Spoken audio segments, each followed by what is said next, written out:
Praise God. Praise God. God is good all the time and all the time. God is good. Praise God, praise God. Isang mapagpalang araw po sa bawat isa. Sa pagkakataong ito, tayo po idudulog, lalapit sa ating Diyos na buhay ng may pananampalataya na kung saan may dalawa o tatlo na nagkatipon sa kanyang ngalan, naroon siya sa kanilang kalagitnaan. Sa araw na ito, tayo po ay dudulog sa Panginoon sa bayan, sa ngalan ng bayan ng Katil, sa probinsya ng Davao Oriental. Ating hihilingin na maitatag ang altar ng ating manunubos sa bayan ng Katil.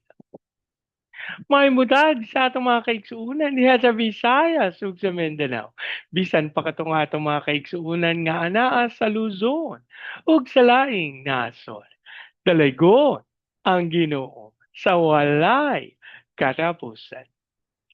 Ang ating pong pagsambay mula sa Aklat ng Mga Awit, 29 na kabanata, ang talata po ay 51. Ganito tinuya ng iyong kaaway ang piniling haring saan may iniyak. Ganito tinuya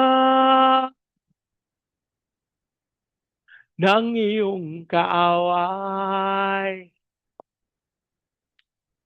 ang piniling hari saan may inuyam. Ganito tinuya ng iyong kaaway ang piniling hari saan may inuyam. Ama naming Diyos na makapangyarihan sa lahat, kami po'y nagpapasalamat sa pagkakataon na minsan pang makadulog at makalapit sa iyong banal na harapan. Kami po ay nagpapakumbaba, humihingi ng tawad sa lahat naming pagkakasala at aming idinudulog sa iyo na kami linisin, baguhin sa lahat naming kasalanan, sa lahat naming pagkukulang. Aming idinudulog ang banal na dugo ng aming manunubos, ang siyang pumawi at maglinis sa lahat naming pagkakamali.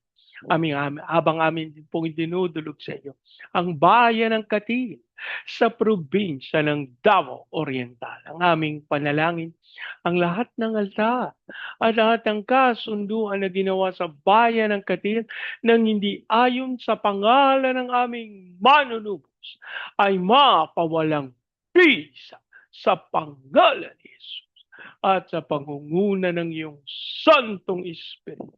Maitatag ang altar ng aming Panginoong Hesus Kristo sa bayan ng Katil. Maraming salamat po ang aming pag-asa at tinugon nyo at tinanggap namin ang aming panalangin sa pangalan ng aming Panginoong Hesus. Amen. Amen. Amen. Amen. Amen. Amen. Amen. Praise God. Praise God. Ang ating pong pagbubulay ay mula sa Aklat ng Exodo, 12 kabanata. Ang talata po ay 29 hanggang 36. Nang hating gabing iyon, pinatay ni Yahweh ang lahat ng panganay na lalaki sa buong Ehipto, mula sa panganay ng Faraon at tagapagmana ng trono hanggang sa anak ng bilanggong nasa piitan. Namatay din ang panganay ng mga hayop. Nang gabing iyon, nagising ang Faraon, ang kanyang mga tauhan at lahat ng Ehipsyo, at nagkaroon ng napakalakas na iyakan sa buong Ehipto, sapagkat ang lahat ng bahay ay namatayan ng panganay na lalaki. Nang gabi ring iyo'y pinatawag ni Faraon sina Moises at Aaron at kanyang sinabi, sige, umalis na kayo sa Ehipto. Lumakad na kayo at sumamba kay Yahweh tulad ng hinihiling ninyo. Dalhin na ninyo pati inyong mga tupa, kambing, At baka, umalis na kayo at ipanalangin din ninyo ako. Inapura sila ng mga Ehipsyo at sinabi sa kanila, mamamatay kaming lahat kapag hindi pa kayo umalis dito. Kaya binalot nila ng damit ang minasang harina na di pa nalalagyan ng pampaalsa, ni alisin sa sisidlan. Pinasan nila iyon at umalis. Nooy nahingi na sila sa mga Ehipsyo ng mga alahas na pilak at ginto at mga damit tulad ng inuutos sa kanila ni Moises. Ibinigay ng mga Ehipsyo ang anumang hingin ng mga Israelita sapagkat niloob na ni Yahweh na sila'y igalang ng mga ito. Sa ganitong paraan nasamsam nila ang mga kayaman ng mga Ehipsyo. Ang Diyos po ang magpala ng kanyang buhay at makapangyarihang salita. Sa bahagi pong ito ng banal na kasulatan ay ating matatagpuan ang mula sa kadiliman tungo sa kalayaan, ang tagumpay ng katapatan ng Diyos. Matapos ang mahabang panahon ng pagkakaalipin at siyam na matitinding salot, narito na tayo sa huling yugto ng paglaya ng mga Israelita. Ipinapakita ng tekstong ito na walang kapangyarihan sa lupa, maging ang pinakamalakas na kaharian tulad ng Ehipto ang makahahadlang sa plano at pangako ng Diyos para sa kanyang bayan. Ating matatagpuan ang hustisya at kapangyarihan ng Diyos ay tunay na dakila at may katapatan. Sa pilitang pinatay ng paraon ang mga sanggol na lalaki ng mga Israelita noon. Ngayon, ang hatol ng Diyos ay dumating sa buong Ehipto mula sa trono hanggang sa piitan.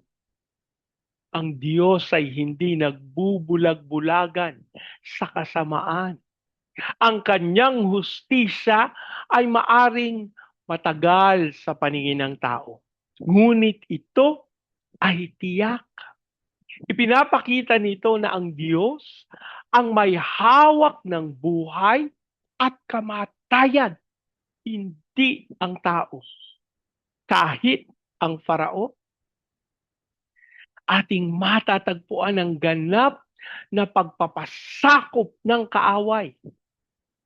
Ang paraon na dating nagmamatigas at nagtatanong kung sino si Yahweh, ngayon ay nagmamadali ng palayasin ang mga Israelita. Humingi pa siya ng basbas at panalangin kina Moises at Aaron. Sa huli, luluhod ang lahat sa kapangyarihan ng Diyos. Ang mga suliranin o Faraon sa ating buhay na tila hindi matinag-tinag ay kayang pabalikin at pasukuin ng Diyos sa isang saglit lang. Atin din pong matatagpuan ang pagtupad sa pangako sa gitna ng pagmamadali. Umalis ang mga Israelita bitbit ang kanilang masa ng harina na walang pampaalsa. Ito ang naging simbolo ng tinapay na walang lebadura o unleavened bread. Isang paalala na ang pagliligtas ng Diyos ay mabilis at kailangang rumisponde ang tao ng may pagsunod ng walang pagkaantala.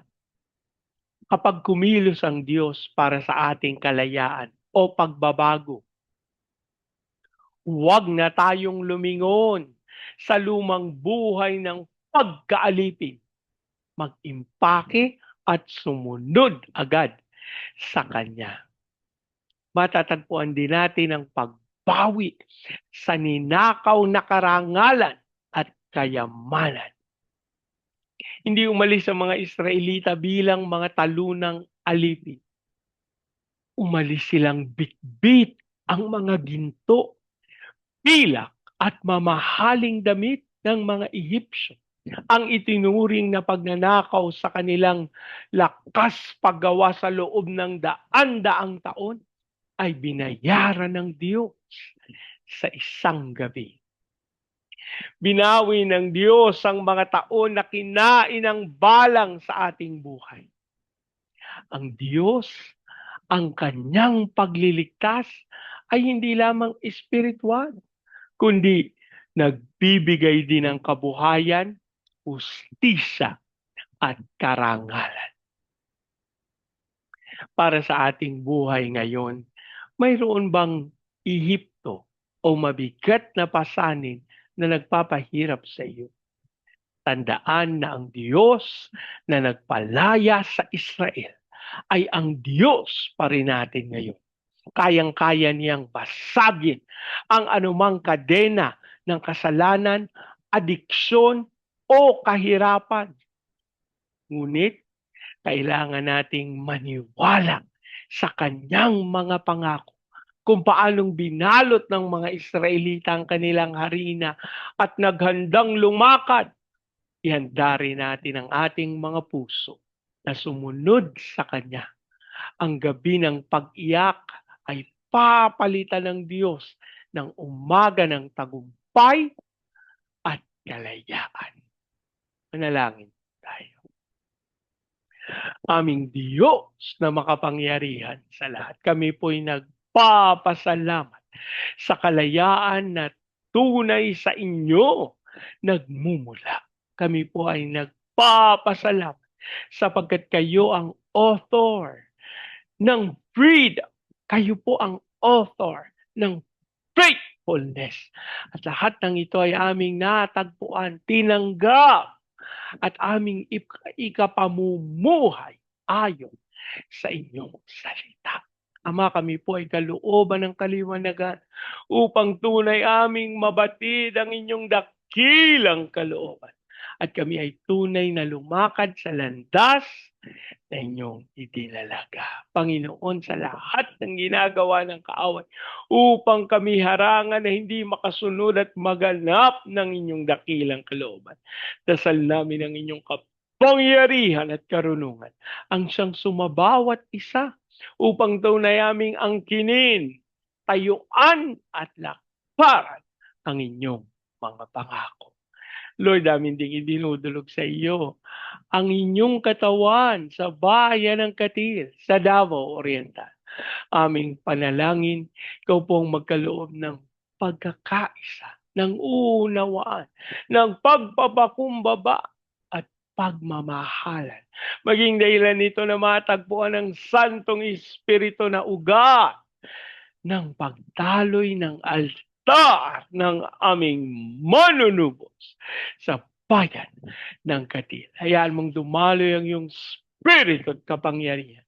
Dumaloy ang iyong kalwalhatian at tunay na maipahayag ang iyong katotohanan sa bayang ito. We declare the fire of revival sa altar na itinatag ng Santong Espiritu. Aming panalangin dumaloy po ito sa Baguio City, Cagayan de Oro, Legazpi, Lipa, Manila, Pampanga, Pateros. Kilusan mo po ng may kapangyarihan ang mga ministeryong ito, ang mga gawaing ito, ang mga lugar na ito upang tunay dumaloy ang kaunlaran. At ito din ay maranasan sa buong Luzon, Visayas at Mindanao.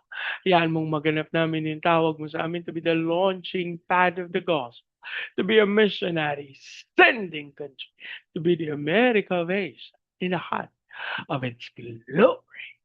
Habang amin din pong idinudulog sa iyo ang mga training agencies katulad po ng May Lifeline, Asian Center for Missions, Elijah House, Philippines, Church Renewal, Asia Pacific International Institute.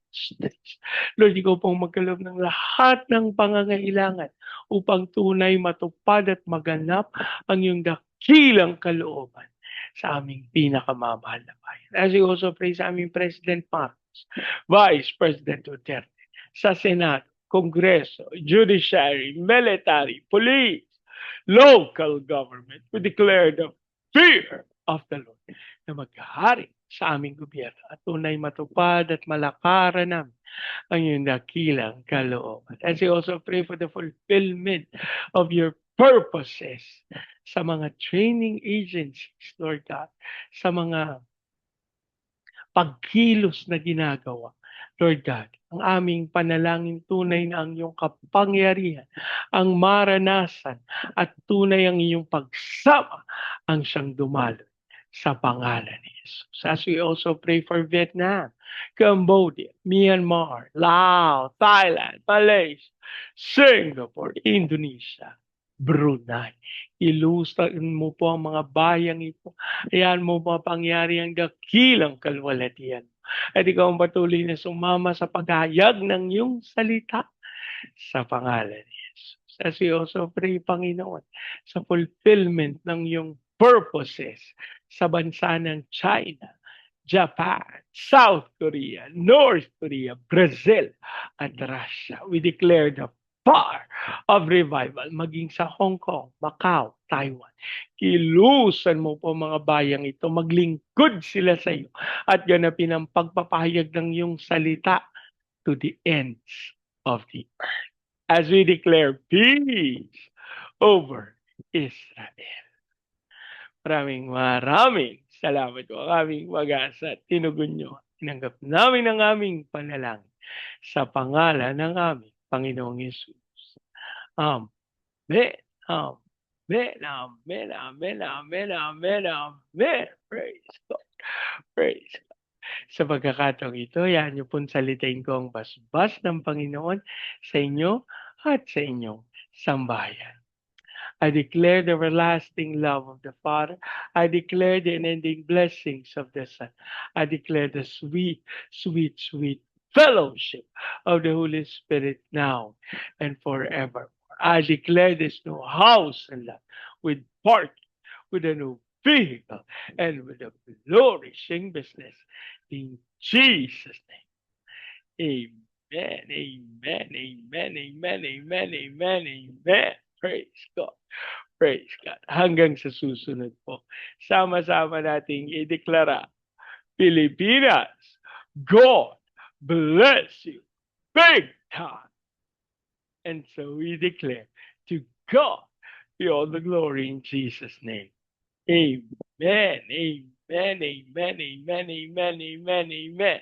Praise God. Praise God.